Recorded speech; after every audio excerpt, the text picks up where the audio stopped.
Mga kapatid, mainit ngayon ang pag-uusapan natin. Napakahalagang topic nito kasi may kinalaman to syempre sa kalagayan ng ating bansa. Meron ngayong mga panukala no, sa Senado at mga panawagan na ideklara bilang persona non grata itong Chinese diplomat na si Guo Wei.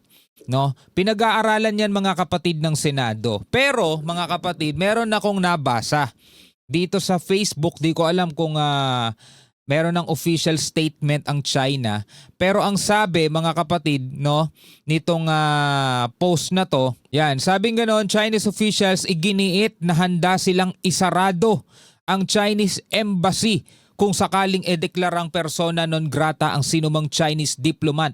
Meaning mga kapatid, kung ipepersona non grata mo ang isang Chinese diplomat, aalis na sila lahat. Kumbaga isasarado na nila ang Chinese embassy, ipo-pull out na nila lahat ng kanilang mga opisyal. So ano ang indikasyon nun o ano ang magiging implikasyon nun dito sa ating bansa? Pag-usapan natin to mga tol, samahan ninyo ako. I'm just a young nigga chillin' on it. First time I seen ice was a Alright, magandang araw sa inyong lahat mga tol. Welcome ulit sa ating bagong video, reaction, review, commentary, opinion, criticism at kung ano-ano pa. So meron parang pananakot mga tol, itong Chinese embassy dito sa Manila. Sabing ganon mga tol, ito'y ipinost at kung makikita ninyo mga kapatid, ang nagpost nito ay hindi ko alam, baka sa DDS to no? Inday Sara Duterte for President. Sabing ganon. Eto, basahin natin Sabi, hinay-hinay. Baka biglang mag-pull out ng investment sa bansa ang China. Mas lalo tayong kawawa kung kayang daanin sa diplomacy, pag-isipang mabuti. Di yung puro political and impulsive response. Tsaka na ang political interest dahil hindi natin kaya ang China. Superpower yan, kaya ba talaga ng bansa? Sana laging unahin at isipin ang ikabubuti ng bansa, no? Bigla ko naalala mga tol, nung panahon na minumura o ipinagtatabo yan ng dating president mga tol ang Amerika. So hindi naman ito pro-China o pro-Amerika Pero kung titignan mo kasi parang double standard no.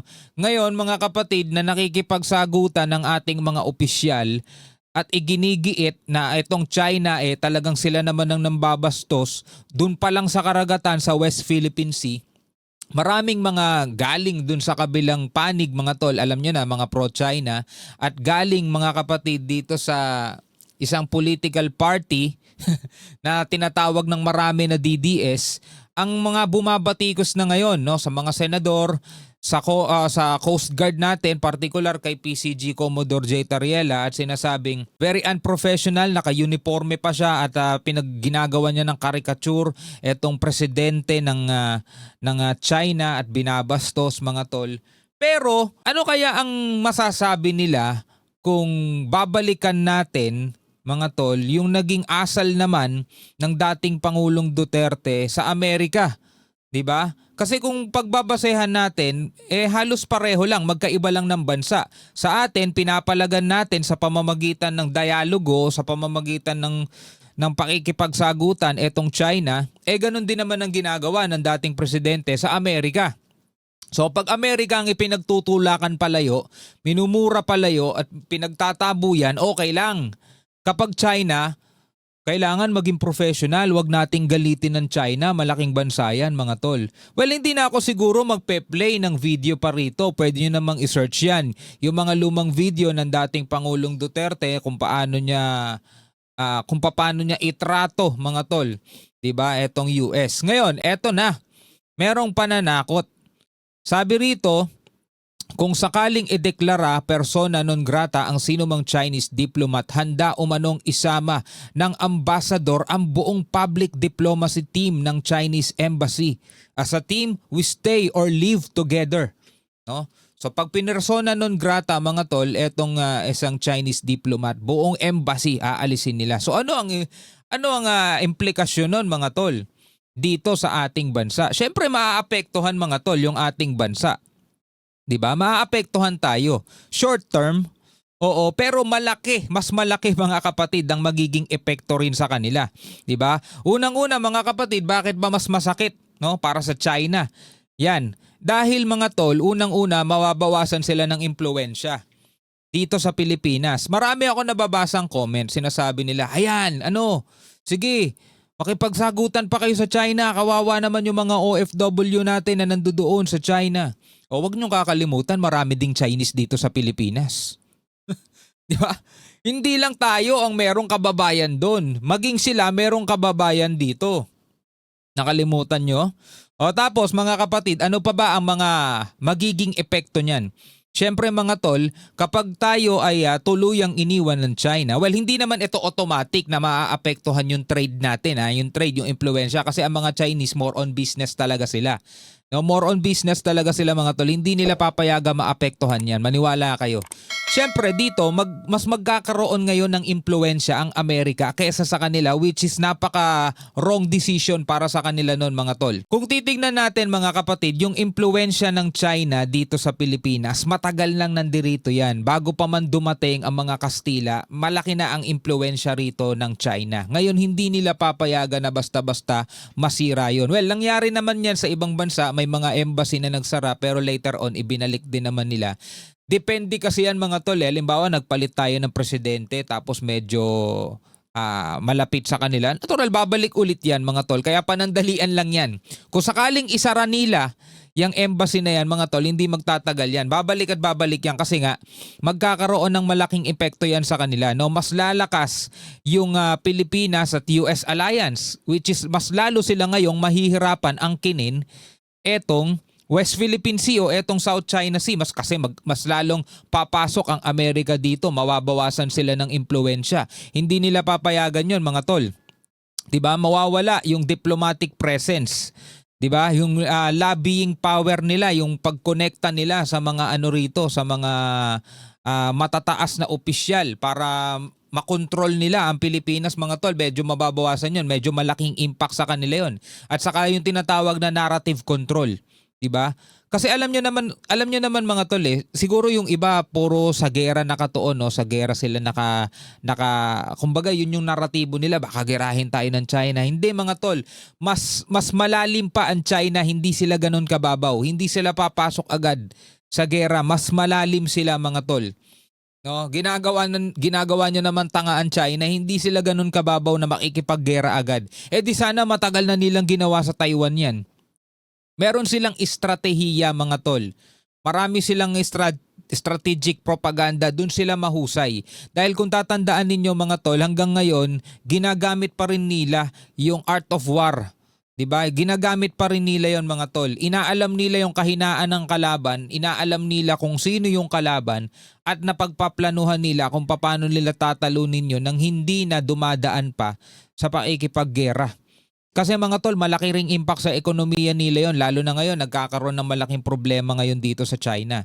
So wag kayong masyadong wag kayong masyadong magpapapaniwala dun sa mga kumakalat na mga nagko-comment na galing sa mga DDS o galing sa mga pro-China na ayan, kapag sinarado na ng Chinese embassy ang Pilipinas, maraming mga OFW ang mawawalan ng trabaho doon. Wala kayo, hindi mangyayari yan mga tol. Poprotektahan pa rin ng China yung interest nila, mga tol. Yung interest nila mas importante. No, maniwala kayo dyan. So ngayon mga kapatid, eto na nga. No, panukala na ideklara si Chinese diplomat Guo Wei na persona non grata, pinag-aaralan ng Senado. Panoorin natin itong balitang to mula rito sa PTV Philippines. Pag-aaralang mabuti ng Senado ang panukala na ideklara na persona non grata si Chinese Embassy Deputy Spokesperson Guo Wei dahil sa mga pag-atake nito sa ilang opisyal ng pamahalaan. Mungkahi naman ng isang senador, palitan na lang ang bagong upong ambassador ng China sa bansa.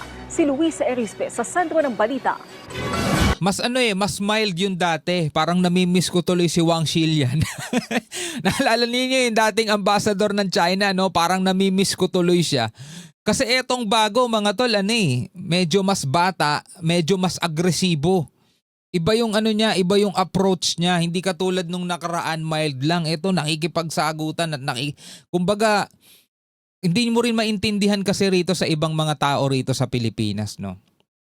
Mas pinagtutuunan nila ng pansin yung pagsagot ng Coast Guard, which is sila naman mismo ang nakakaranas ng pangaharas ng China. So kung meron mang credible na tao na magsasabi na ganito ang ginagawa ng China, walang iba kundi sila mismo, yung Coast Guard mismo. Kung merong magsasabing tao o opisyal dito sa Pilipinas na nanghaharas ang China, walang ibang credible na magsabi nun kundi yung mismong nasa frontline natin.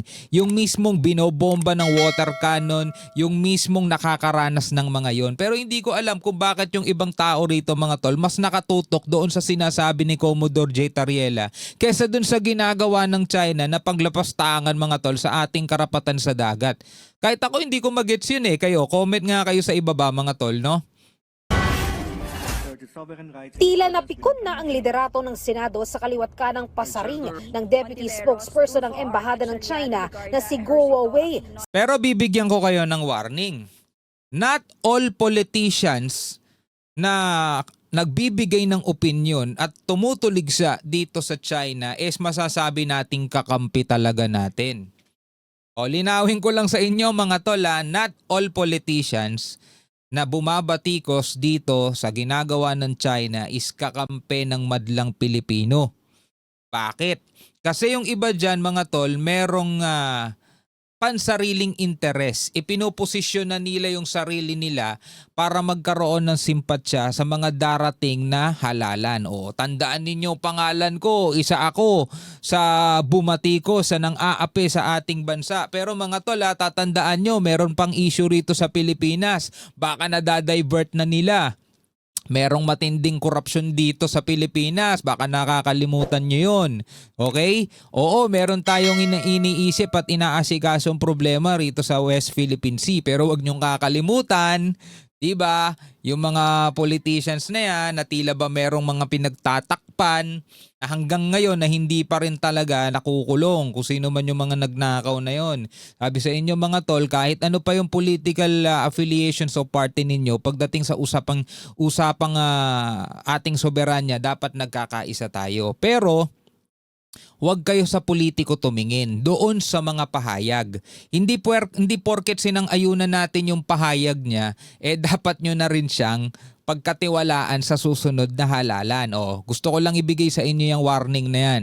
Tuloy natin. Sa mga opisyal ng gobyerno ng Pilipinas. Kaya naman iminungkahi na ni Senate President Vicente Soto III na irekomenda ng Senado kay Pangulong Ferdinand R. Marcos Jr. na ipapersona non grata si Guo Wei. Yes, we will be perhaps studying the resolution, but in the same light, I suggest that we study the possibility of declaring that particular person a persona non grata. And that is very, very serious when the Senate does that. So I suggest that the Committee on Rules study the possibility.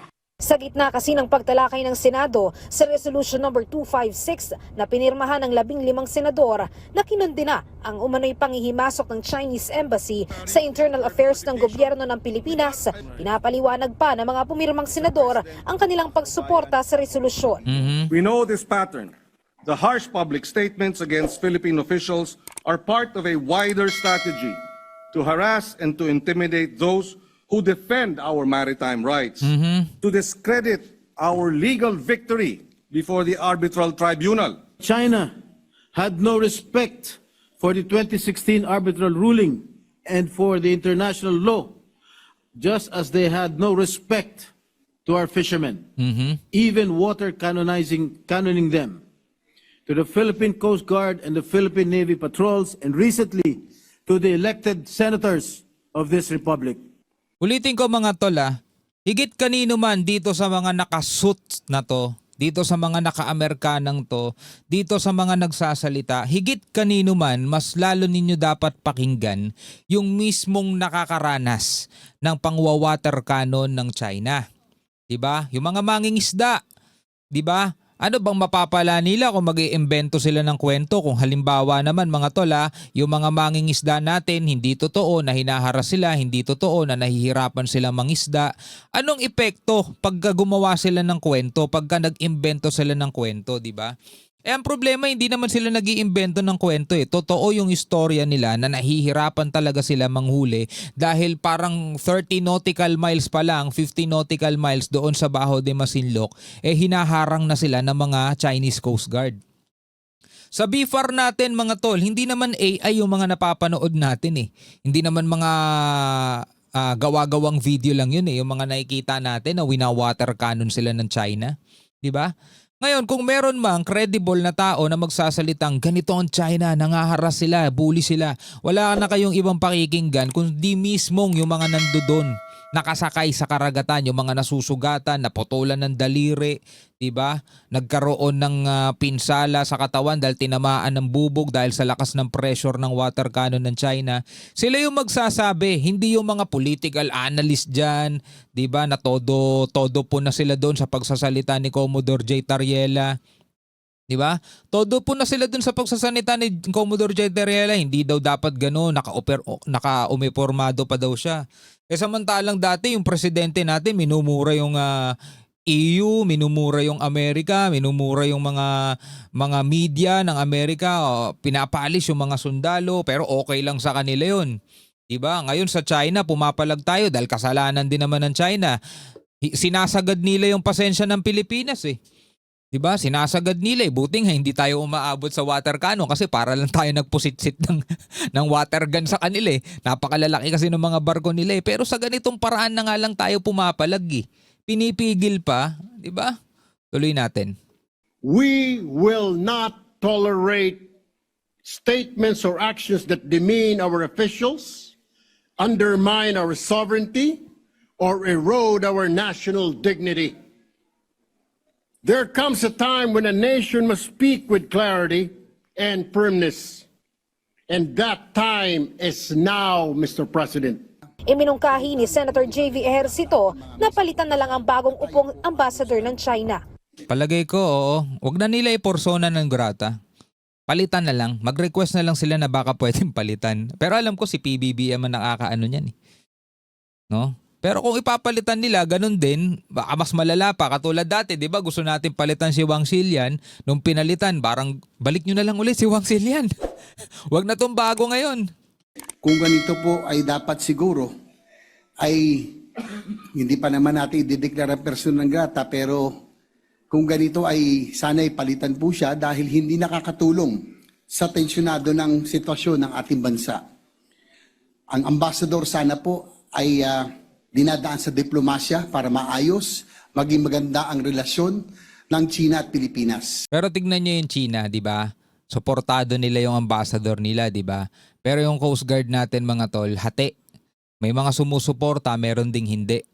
Pero ipinakita ni Senator Risa Hontiveros habang sila ay nag-uusap-usap ang Chinese Embassy social media page, binatikos ang pagpirma nila ng resolusyon.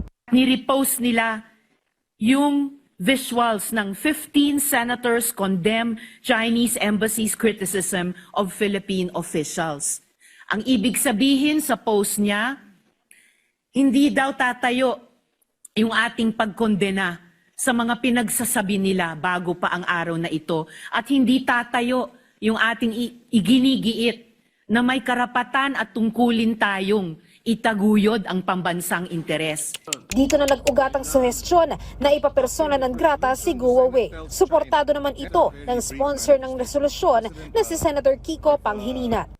After studying the proposal of the Senate President and that the Senate Majority Leader deems it necessary to file a Senate resolution expressing the sense of the Senate that the President should declare the Deputy Spokesperson as persona non grata, we will support the measure, Mr. President. Pero humirit naman si Senator Alan Peter Cayetano na sana marinig muna ang panig ng Chinese Embassy at wag muna basta-basta i-adopt ang resolusyon. Rather than adopting the resolution, we call a committee hearing. I think napakalalim po ng issue na to and it will be good for us and the public na malaman talaga natin kung anong talagang sinabi ni Commodore Tariela at ano yung palitan ng kuro-kuro. Sa huli, bukas si Senator Pangilinan sa committee hearing at hindi pa rin naipapasa ang resolusyon. Luisa Erispe. Alright mga kapatid, no? Bilang mga Pilipino, ano ang inyong masasabi tungkol dito? Pabor ba kayo doon sa panukala? Again panukala pa lang. Pabor ba kayo sa panukala na persona non grata itong Chinese diplomat? At ano ang inyong masasabi doon sa ating tiningnan kanina na parang babala o banta na kapag inalis o idineklarang persona non grata ang sinumang Chinese diplomat, handa umanong isama ng ambasador ang buong public diplomacy team ng Chinese Embassy. Ano ang masasabi ninyo dyan mga tol? Comment na lamang kayo sa ibaba. Hanggang sa muli, ako nga pala si Shobaldi. Peace out.